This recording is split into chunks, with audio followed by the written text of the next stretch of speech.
What's up, everybody? It's your girl, Nicole Banister, aka NIKKI BANZ, coming to you live from Cape Town, South Africa. Today, I'm interviewing Erwin B. Valencia right here on NIKKI BANZ Live!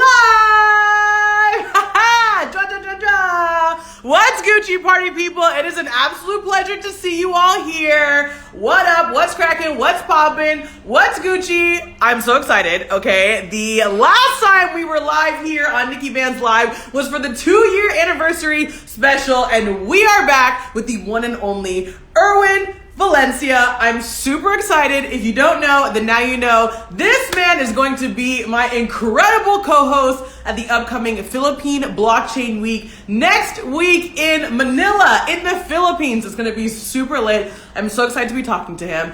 In the meantime, let me give y'all some updates. What's up? Good to see you all here. I see Erwin's in the building. Hi, Erwin. Super excited to have you here, and I'll be bringing you on in just a moment, okay? Abdul is here. Hi, how are you, my dear? I'm doing so well. Good to see you. Mrs. Rivas in the building. What's up? How you doing? I see Stanley is here from Kenya. What's up? What's up, Stanley? Amazing to see you. I'm still eating your delicious honey. Stanley was one of the superstars of season 2 of Started Up, my YouTube show. He has an amazing beekeeping and honey company in Kenya. It's divine. I'm obsessed. Okay, H. Norty in the building. Brown Pages in the building. What's up, everybody? It's amazing to see you. We got Dice in the building, one of Cape Town's best photographers. We got Kim in the building. We got Awad here. Yo, it's amazing to see everybody. Hi, how are you? Thank you for being here on NIKKI BANZ Live. I know you're probably looking at the time and you're like, why is Nicole live on Instagram right now? Yes, this is like 5 hours that we normally go live. Okay, I see KZ in the building. What up, KZ? And other amazing guests from NIKKI BANZ Live. KZ, to this day, your interview is still one of my absolute favorites. As a host, I'm not supposed to have favorites, but you're one of my favorites, okay? Okay. So we're going live early today for NIKKI BANZ Live because, like I said, my fabulous guest for today is coming to us from the Philippines. So the Philippines is 6 hours ahead of South Africa. The normal NIKKI BANZ Live time would have been like 2 o'clock in the morning for him. So we moved the show up because we're flexible. We're versatile. That's what we do, okay? Okay, okay. All right, everybody. So that's why we're here live and direct. Thank you so much for being here. I'm going to bring on my very special guest right now, and you are going to be super excited about this because the one and only Erwin Valencia is here, and he is a wellness expert. He is an incredible human who is just literally at the intersection of sports and fitness and wellness and really just creating a holistic, integrated approach to the reality of what it means to be someone in fitness and living their day-to-day lives. What he does in the sports world with the New York Knicks and with Major League Baseball teams across the like MLB and like NBA, like this man is just doing incredible work, and he has practices and ideologies that can last you and work for you whether you work in sports or not. So that's what we rocking with today. It's gonna be a vibe, okay? Are you ready? Are you ready? Are you ready? The Philippine Blockchain Week 2023 main stage co-host going live on Instagram right now in 3, in 2, in 1. I'm gonna bring him on. Let's get it poppin'. Ah, yes. Okay, okay, okay.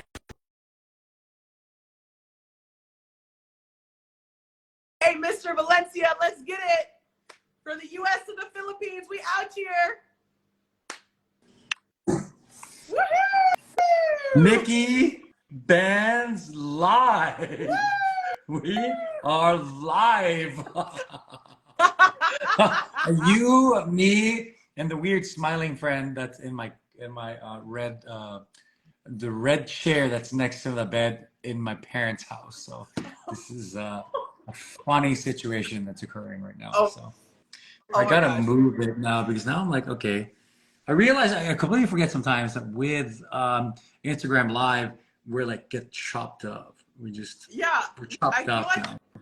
When you're live, like just by yourself, you get so much screen, and then once you go live with someone else, it's like chopped. They're just dripping us off here. I mean, they're taking away our fabulousness on a regular basis. So I don't know. So literally, like we can't cut off your head or that amazing gratitude hat. Like disrespectful. I feel like I have to like. So bad posture. I can't. I'm such a straight posture dude. So now I'm like I have to like to fit in the frame. You can like move the camera back, and then you get more. I have already, or like right by the wall already. So Okay, yeah, I love it. oh, We're I know. here I got some now. friends here already. Cool. Yay. We got Hi. Bree Bree, we got Alyssa, and we got Shilpa in the house, rocking and rolling with NIKKI BANZ live. Okay, I have to say, I love that you did that. Like, the intro to my show brings me so much joy. I'm like, I just do the show for the intro, really. Like, forget the interview. Just that intro. It's so uplifting.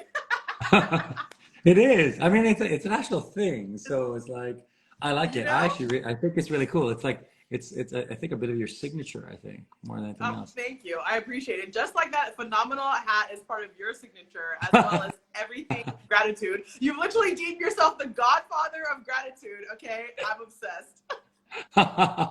Well, there's a whole weird backstory to that because like I'm technically really like the world's older brother, or in Filipino we call it kuya here in the Philippines. Okay. And so, but it kind of would be weird to say, the kuya of gratitude. It didn't really sound well. Then everyone would be like, "What the hell is he talking about?" And to say older brother of the gratitude, it doesn't make sense.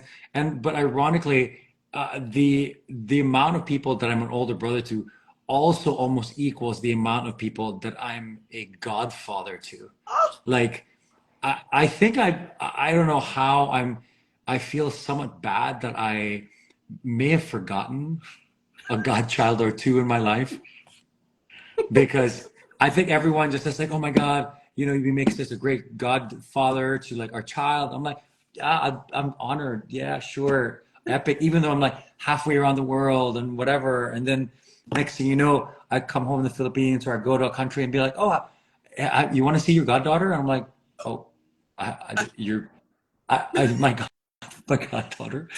Shit. Like which number 10? Is it with 12, 15? So what happens if you just say yes? Just you're like, oh, I'm honored. So you're doing it, right? Like, yeah, but I forget to write it down. So, and it's tough.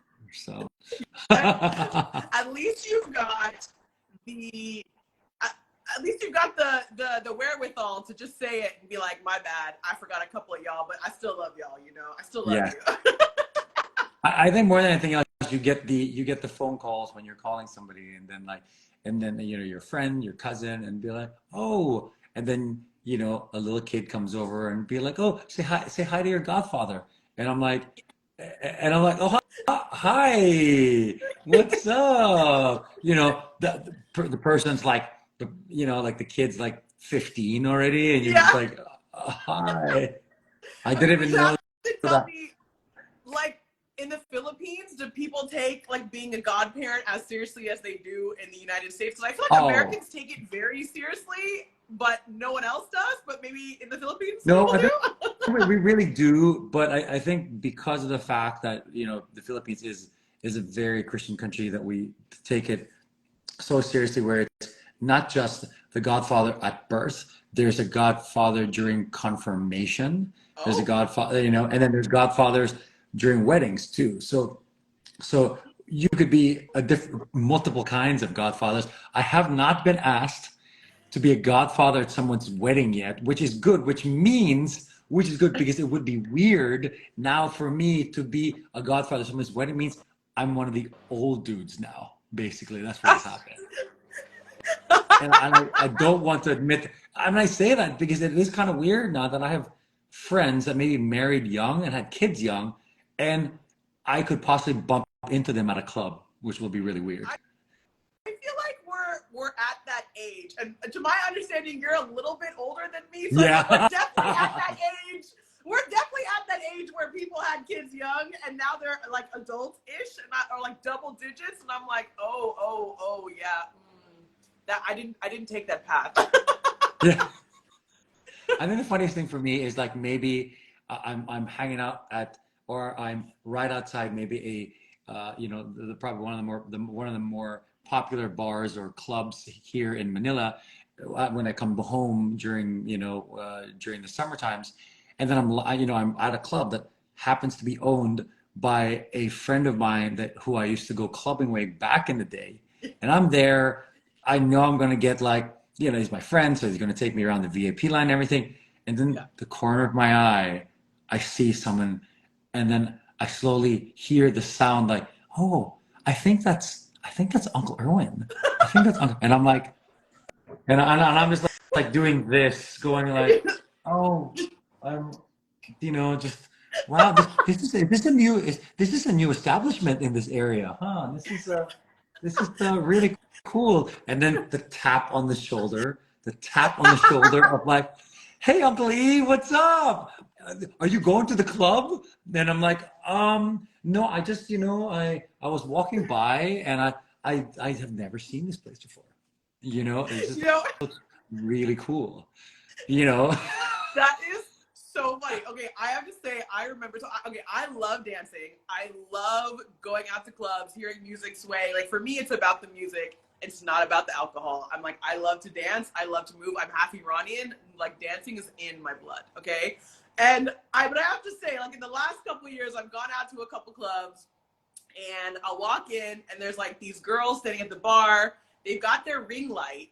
They brought their ring light to the club. The ring light is perched on the bar, and there they are, like No doing way. some little TikTok dance, and I'm like, oh gosh, like, am I not supposed to be here anymore? Like, what happened to the time of like get low and we were just twerking? Now we're doing a whole choreographed dance with a ring light. Like, I don't know, Uncle E with Auntie Nikki B. I'm just saying, we old now, bruh. We old. I mean, that's wow. I don't think I've seen the ring light yet, but I think the moment I see that, I leave. I think I will leave the wherever establishment I am. Like, you know what? I think it's time to go. Yeah, it's time Yeah. to go.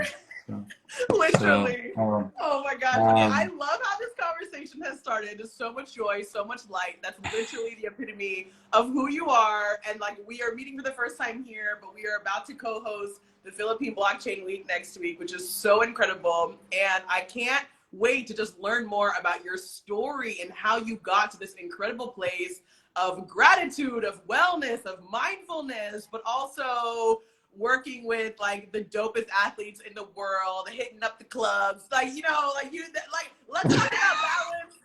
Let's talk about balance. It is you, friend. It is you. well, first of all, let's like take that back. When you mean hitting up the club, meaning walking by it.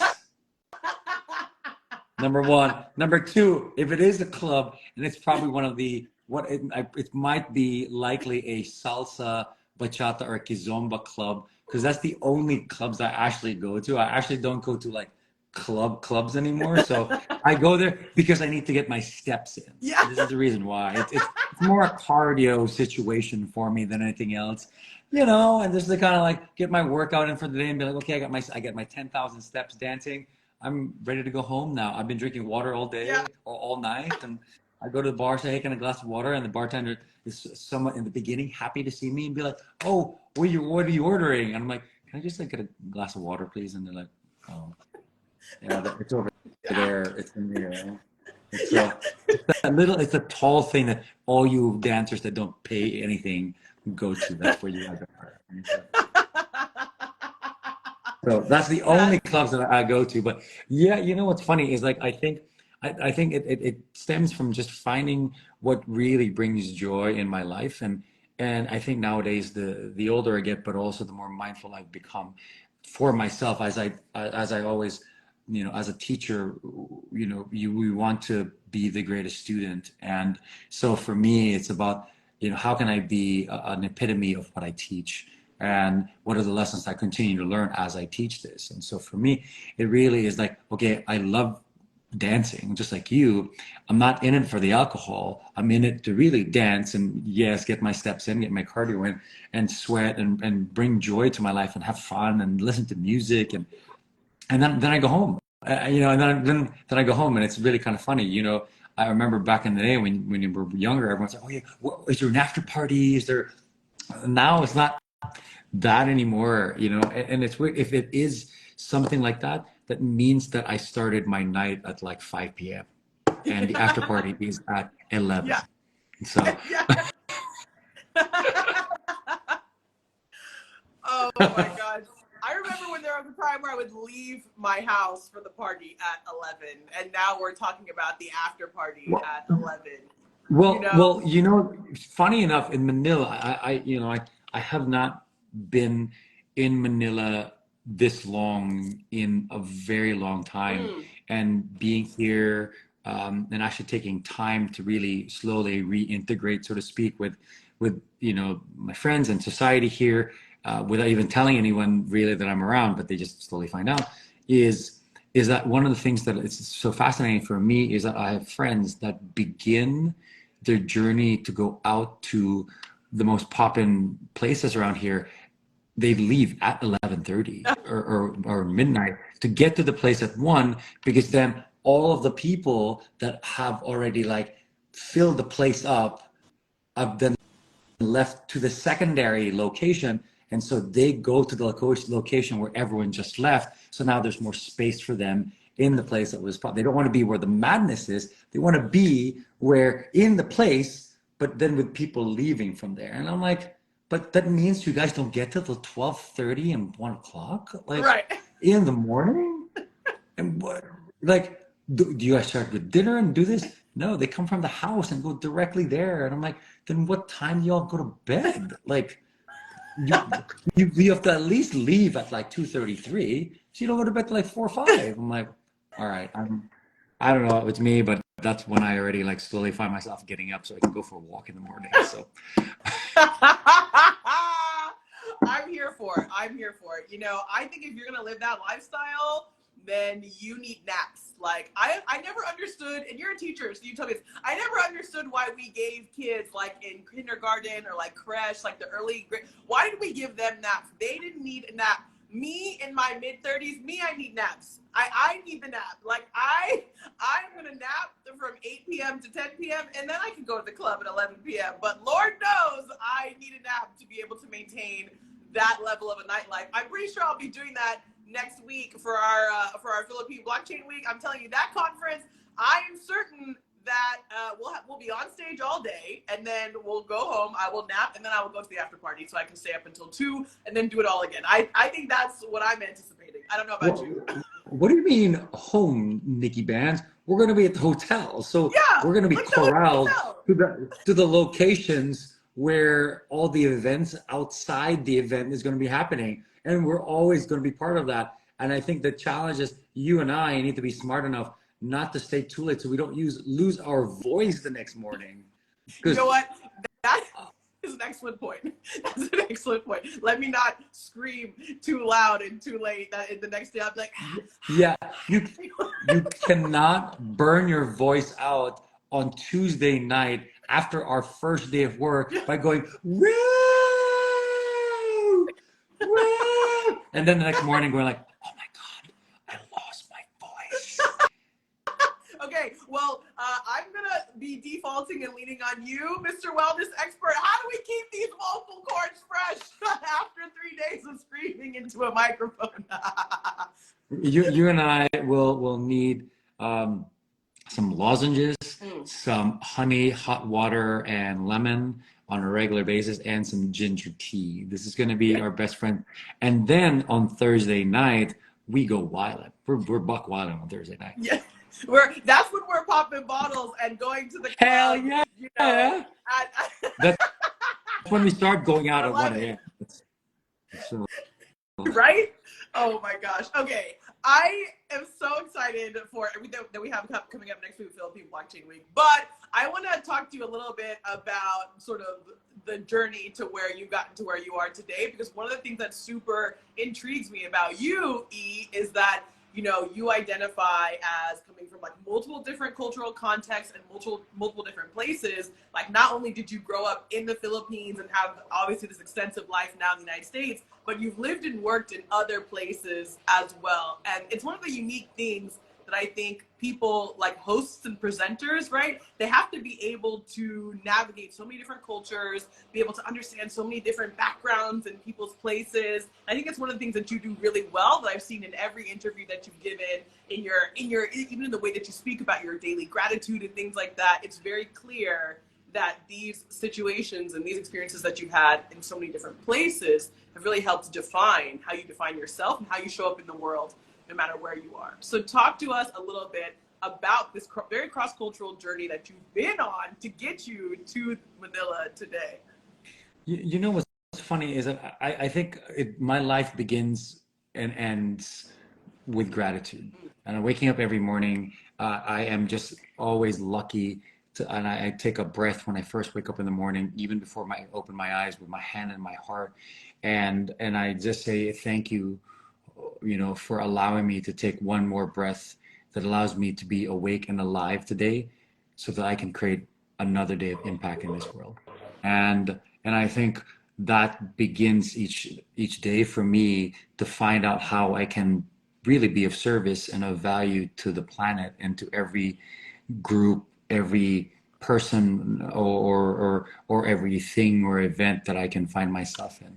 And that, coupled with a curiosity of a little child surrounded by books in his grandmother's house, filled with mystery novels from Nancy Drew to Hardy Boys to the Encyclopedia Britannica, which most Gen Zs have no idea what that is. And This is pre-Google, and that allowed me to really be really curious about the world. And somebody that was born in the US and then moved to the southern island of the Philippines, but along the way found himself, being a newborn on a cruise ship to Mexico, because my parents wanted to go on an adventure. It was one of those things that I think I've always inherited, not just from my parents, but also I think from the curiosity I had being really from already as a young baby, being already multicultural in a sense. And not only that, my father, who at the time was in New York, working as like an intern at a Japanese firm. My mother going to business school in New Jersey, having me under my great uncle's home, so to speak, that was like the town cardiologist and doctor that really took care of the town of Lodi, New Jersey, and was so dedicated to be in service of the people in the town, that when at that time the INS was knocking on his door saying that his visa was about to expire, the town rallied for him and had a petition signed to the senator of the state of New Jersey, to get him fast track to get a green card, because he was always in service of the people and never really charged anyone.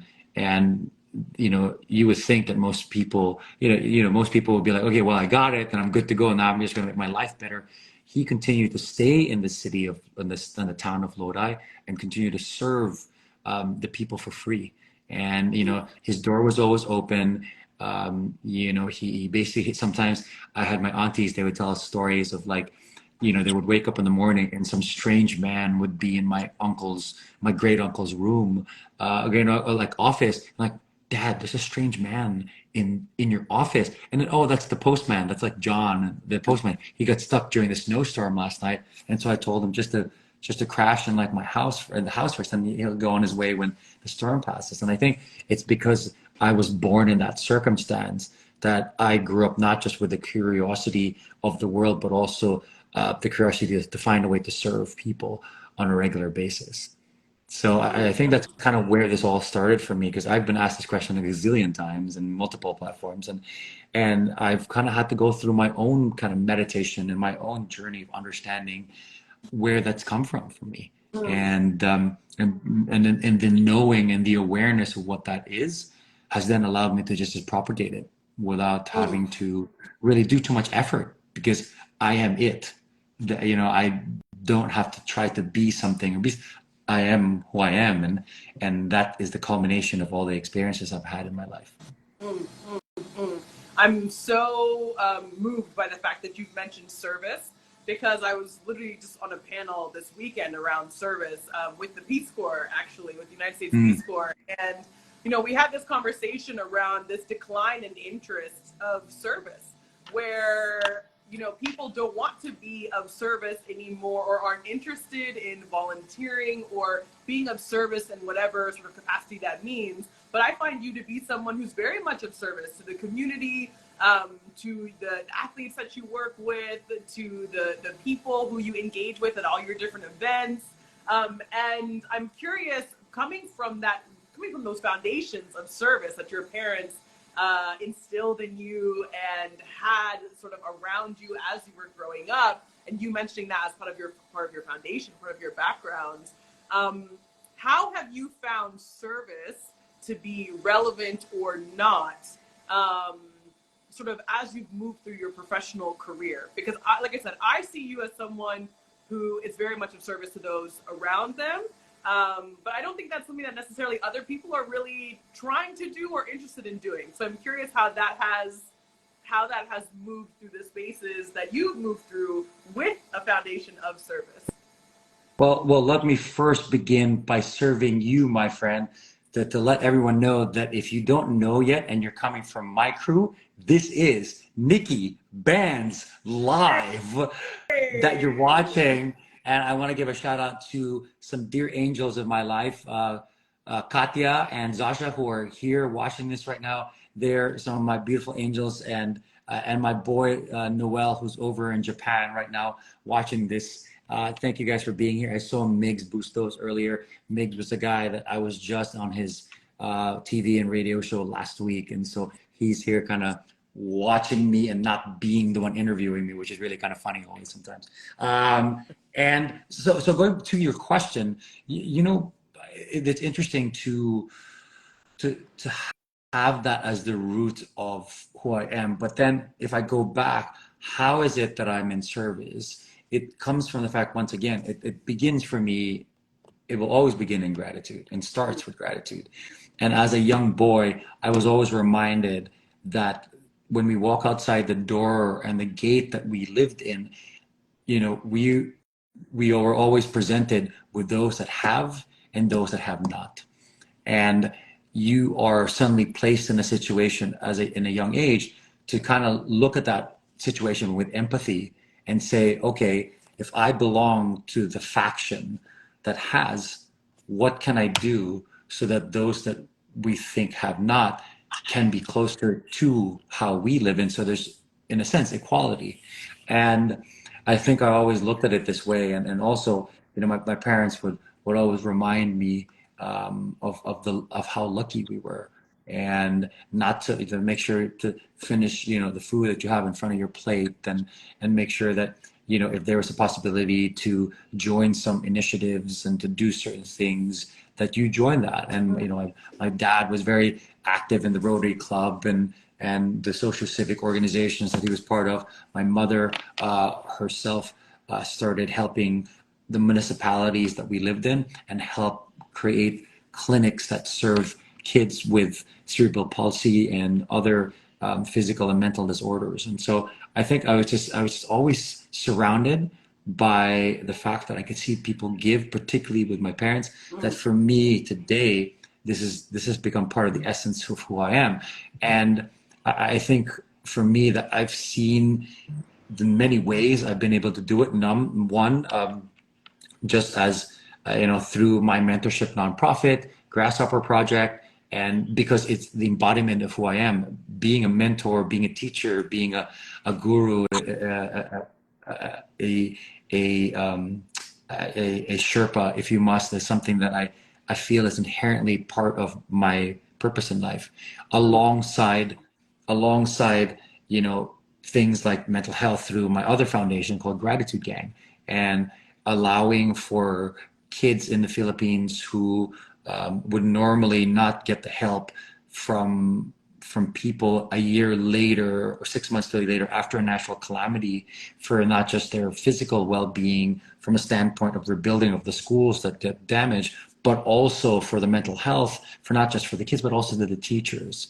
You know, and then alongside that, there's an initiative that my mother and I just truly have joined forces in, which is to basically create after-school programs, feeding programs, catechism and music lessons for indigenous kids up in the mountains, which I'm actually going to tomorrow morning. And because we feel like there's a lack of possibilities for these kids, and if we can find a way to, number one, give them good nutrition, it allows their brains to develop better, and then in turn allow them to then expound on their education. Because I think the challenge with, you know, with the kids up in the mountains, that there's a lack of nutrition, which then does not get them to do better at school after a certain age. And so that's kind of something we've looked at, and has something, you know, it's really funny because I think this is the part of my mother that has kind of rubbed off on me.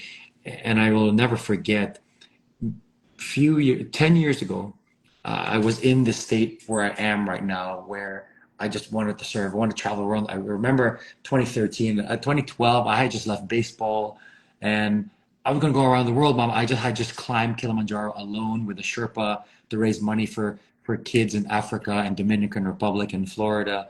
And I said, and my mom, like, so you know, you're, you know, baseball, and you did not agree, and you ended up separating ways, and now you're just traveling the world giving your money away. It's like, I'm changing the world, Mom.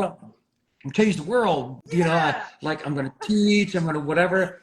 And you know, the funny thing about that is that, you know, my mom's like, well, you got to take care of yourself first, honey. You gotta make sure that you have your own money in the bank, or else you're going to be a homeless person trying to help somebody else, and then nobody's going to help you. Yes. And I'm like, what, you know, and of course, I suddenly sat on my high horse, you know, as this kind of like person that's trying to like be super activist. And I said, what do you know? You all you do is write checks so that these certain foundations can like be funded or whatever. My mom said, okay, you stop right there.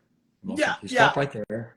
First of all, don't ever think that I'm the type that writes checks. Number one. Number two, if you actually asked me if I've ever gone boots to the ground, you know, pull my sleeves up and actually like try to build things like schools, then I would have told you I've built like a dozen of them.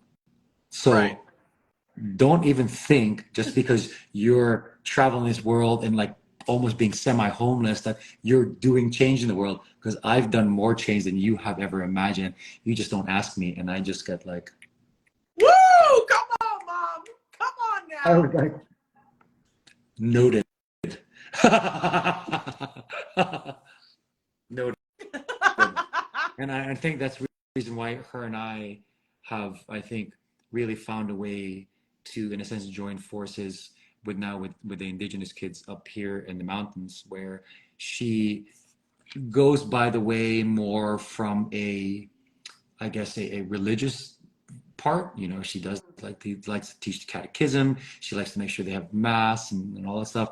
I come from more of the practical thing. So like, I want these kids to be able to to have musical lessons. So I you know, I bought guitars, I bought little organs, and I try to like help for teachers to come up and teach these kids just how to sing or play a musical instrument, but also help with the nutrition and the feeding program side, because this is kind of slightly in my wheelhouse.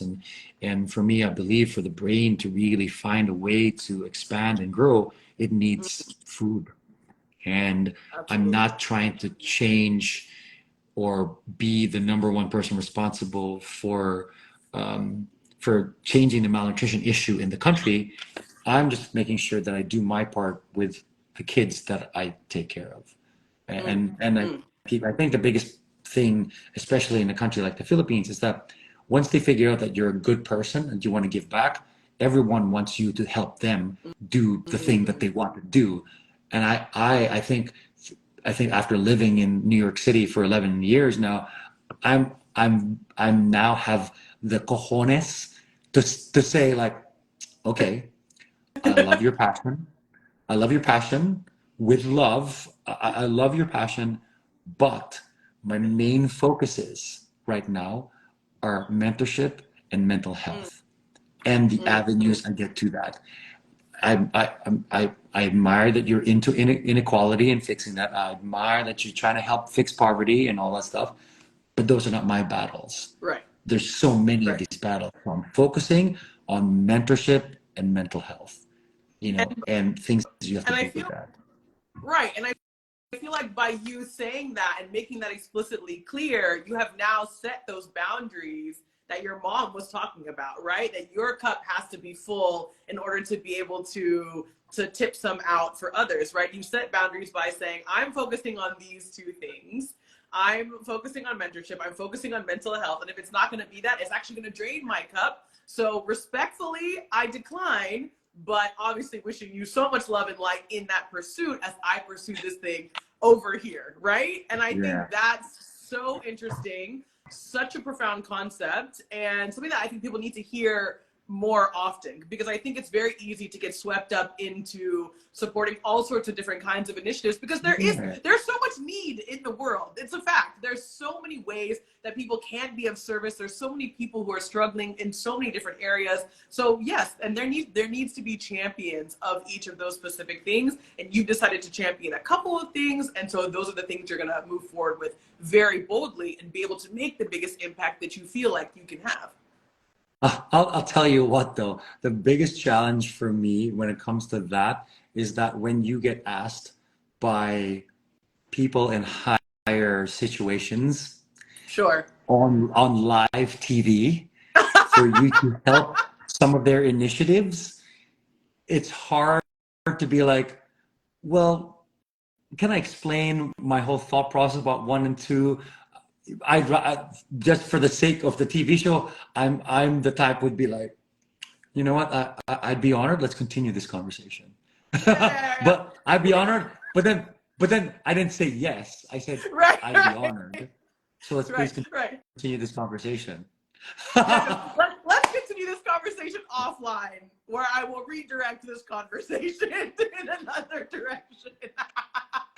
And I actually really like what you mentioned about, you know, speaking to higher ups and being on national TV. It really speaks to the sort of community that you set for yourself, the types of networks and spaces that you roll in. And I want to talk about how you've been able to maintain this attitude of gratitude and maintain this foundation of service working in very corporate New York America. Because let's be real, you have worked in like major sporting industries, you worked in like very corporate situations, and me, like, okay, I'm in South Africa right now, but I spent a long time in the good old US of A, and I know for a fact that those corporate environments are very toxic, and they can be really hard to be able to maintain this ethos of service, this ethos of mentorship and bringing up the next generation and wanting to be very intentional about mindfulness. Like like real talk, that's a hard thing to do in very corporate spaces in the United States, particularly in a space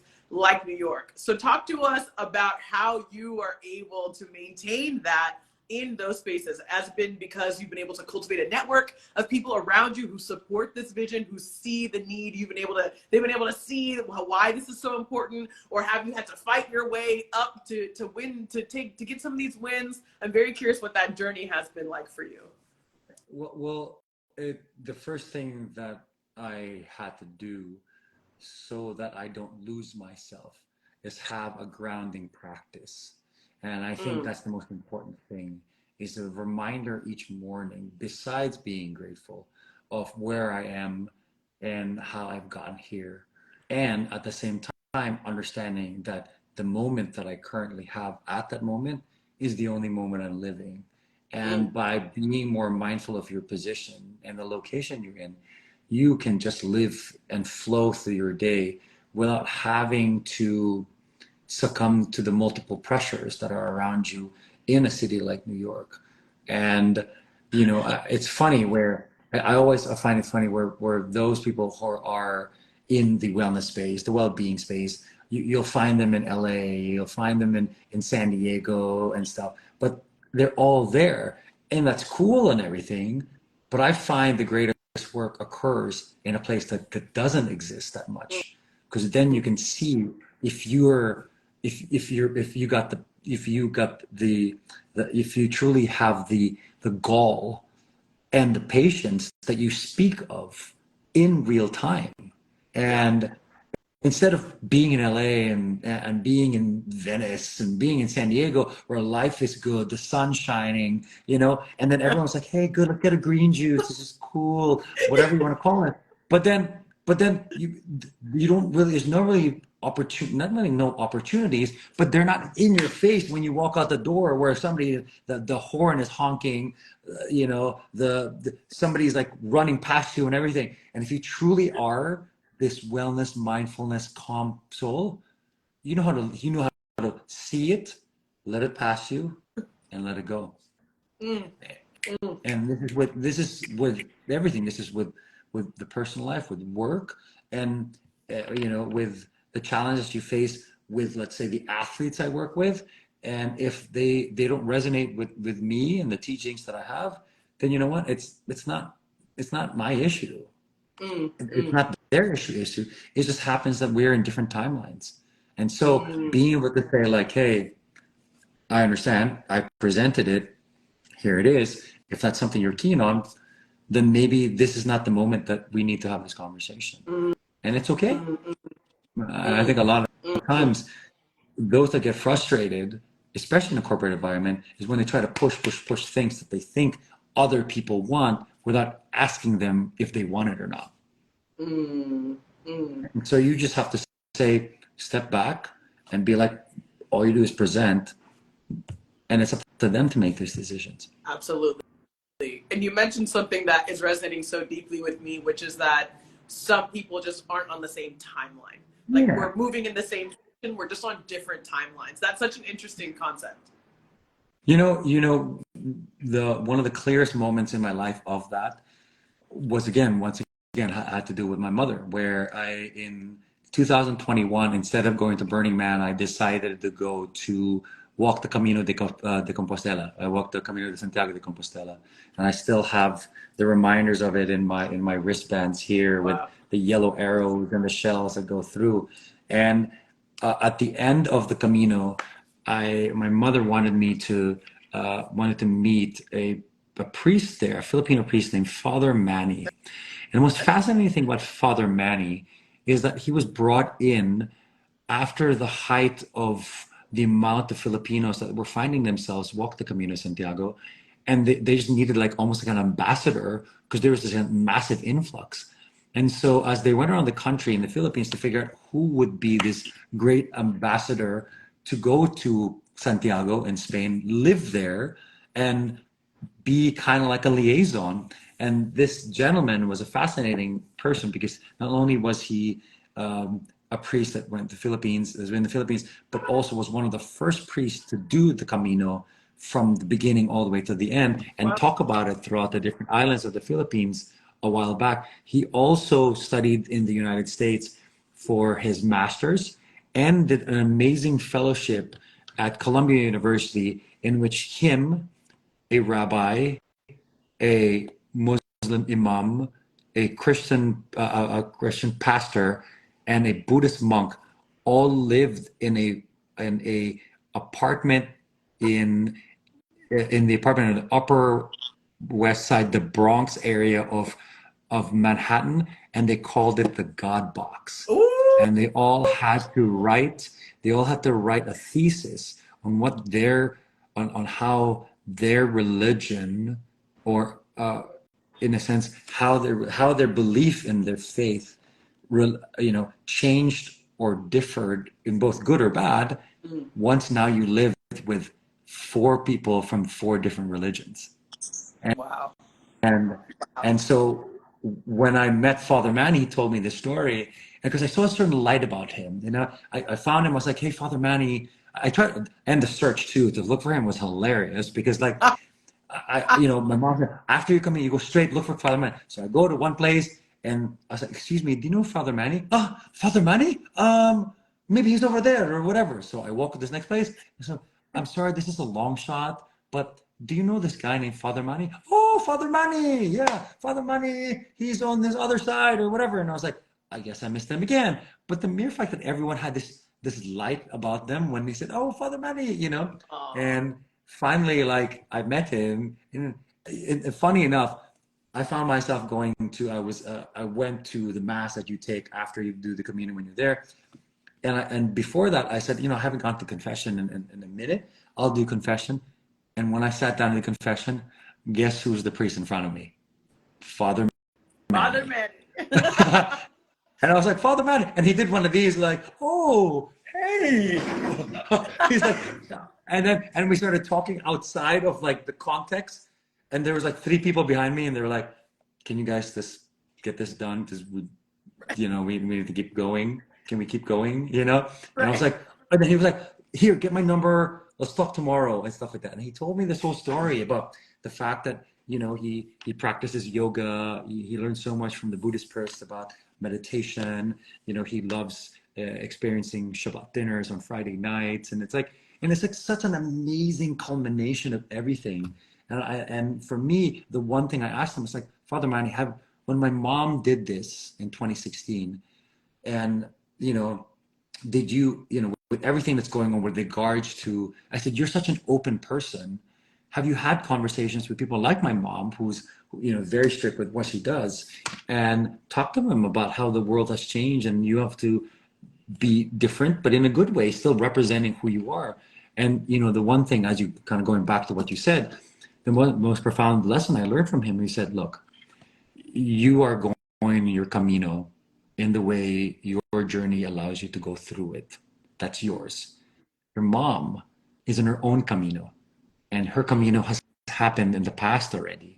And as she continues to go, she can't change her paths anymore because her path has been set.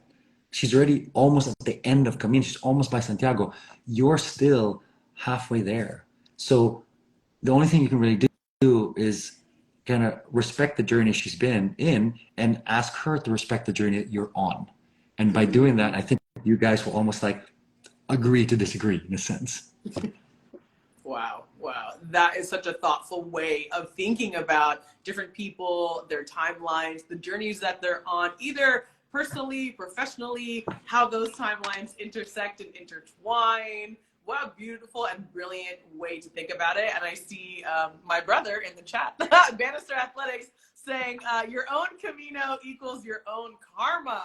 Amen. Okay, shout out. Shout out. I like doing the snaps. Yes, Julian come through. I love that. It's so beautiful and such a beautiful way to actually see other people and see them in a way where you respect what they're doing and that path that they're on. So important. So important. And so as we end our own little Camino here on NIKKI BANZ Live, with 10 minutes left of our Camino, of our walk, before we dive into the even bigger journey that is next week for the two of us, E. Talk to us a little bit about how you first got into the Web3 and the blockchain space and why it's exciting for you to be hosting the Philippine Blockchain Week next week. Well, because I'm going to be hosting with you. I mean, that's the bottom line. I mean, come on. Yes. This is our Kazomba party right here. This is our salsa. Should we stand? Get the steps in? No, I can't. No. Yeah. Me too. Yeah. Glad you said no. Oh my God. Speaking of steps and fun, my boy Gabby Eigenman is in the house right now. He is a Comic-Con star of the movie Voltus 5, and he's here right now. I love you, brother. Thank you for being here and witnessing this end of the Camino that we're on. So going back to your question, I started dabbling into the crypto space in 2018, and or right 2018 exactly. And the biggest reason why I went full on is on December of 2021, a massive typhoon hit the Philippines and hit some of the more major islands that are very well known for tourists and are just the pristineness and the beauty of the Philippines. And I've always every year come back to the Philippines, and for any kind of natural disasters, found myself doing a GoFundMe page, trying to ask friends to raise money.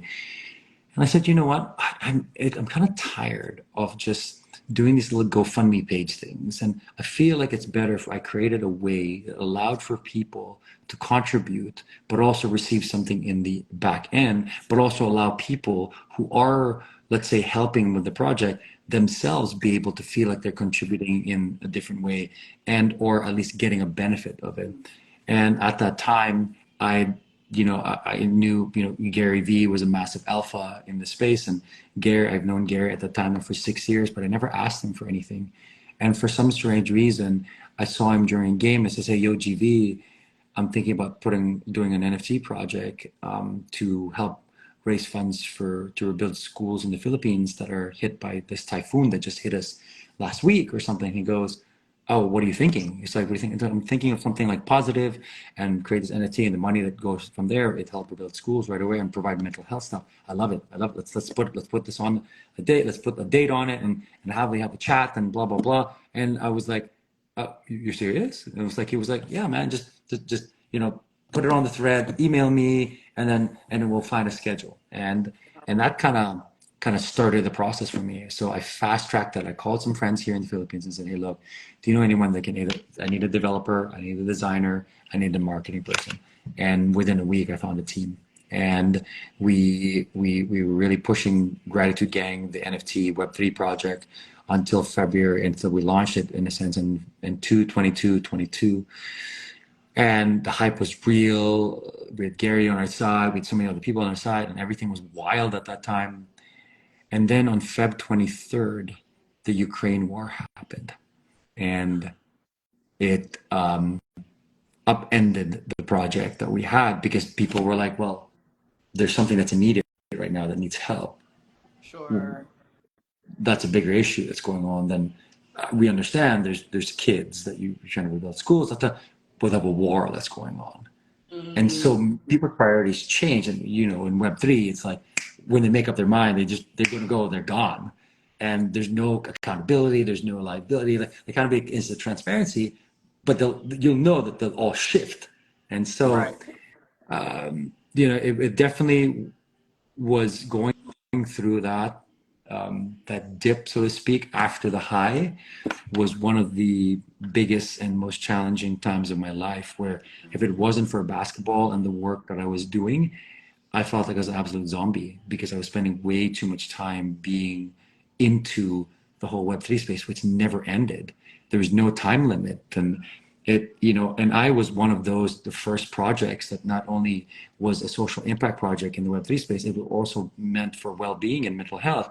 And I was going through a mental health issue because of it, which then made me Wow. realize it's like, is this really where I'm supposed to go and do? And I went through 2 weeks of FUD. I went 2 weeks of like really never not knowing who I was, which is weird for me because I'm this person that coaches people to be the top performers. And so it was really weird for me. And so oddly enough, as crypto winter came, it also upended everyone else, upended 98% of people and projects. And so I said, okay, how do I pivot this? Instead of making the NFT the main thing that gives back, why don't we flip the switch and focus on the community, make it a 501c3, and then just use the NFTs and the money that we made as a means to fundraise.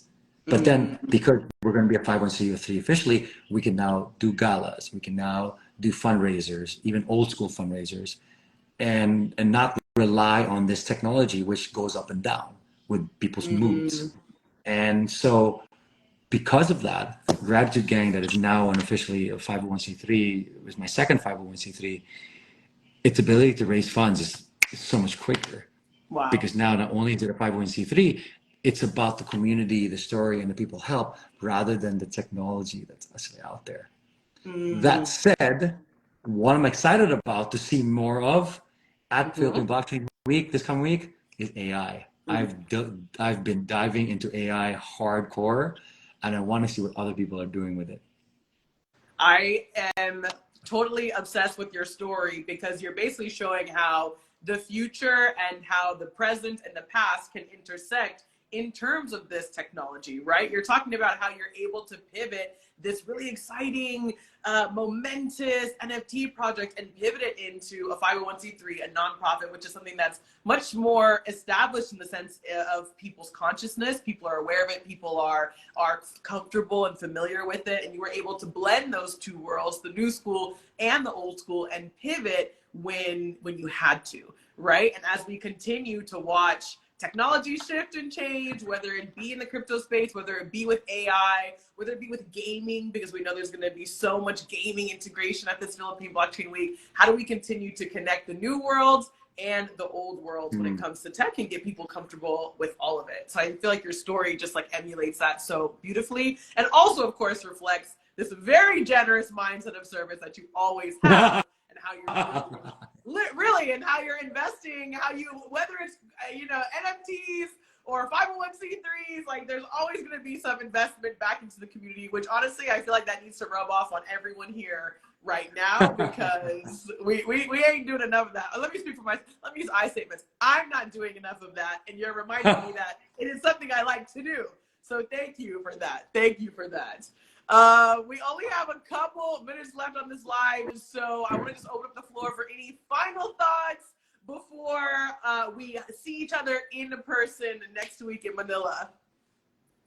The only thing is that for those that are going to find themselves at Philippine Blockchain Week, get ready for a crazy ass show with me and NIKKI BANZ live, but also know that there's going to be so many exciting things going on there that we don't even know about.